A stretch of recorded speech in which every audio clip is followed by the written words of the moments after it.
Okay, now we are almost finished with the tutorial. Now for the final step is final production, where we are going to combine all the post-production scene and combine it into one full music video.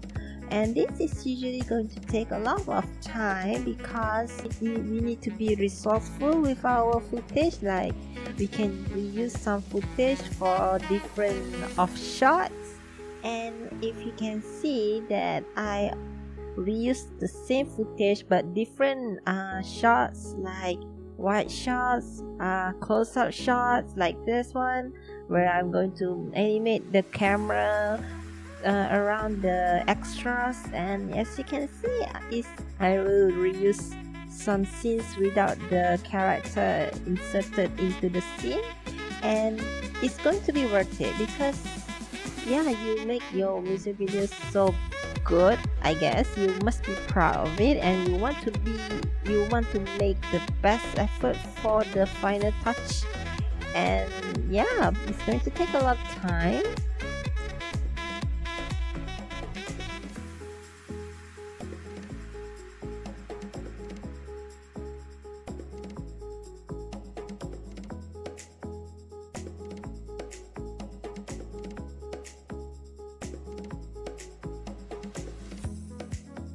When you do a music video, you must always remember that what kind of music video that you want to make, whether it is a story driven or just like shot by shot music video, like it has no connection between each other. Or you can also try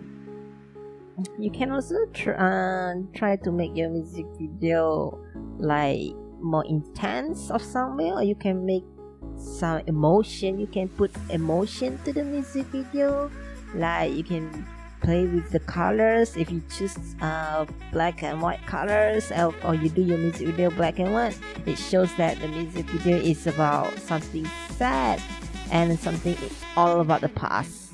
So it depends on you. As you can see, I am putting some VFX because I want the music video to look pleasing for me. And if you can see, if you drag your VFX into your track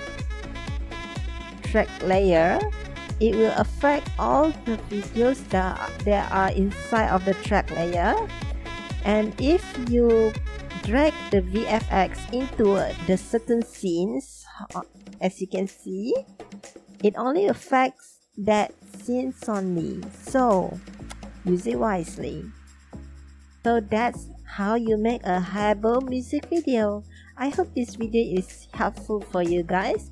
Drop a like and comment, and if you want to subscribe to the channel, thank you so much. I will see you on the next video. Stay safe everyone. Goodbye.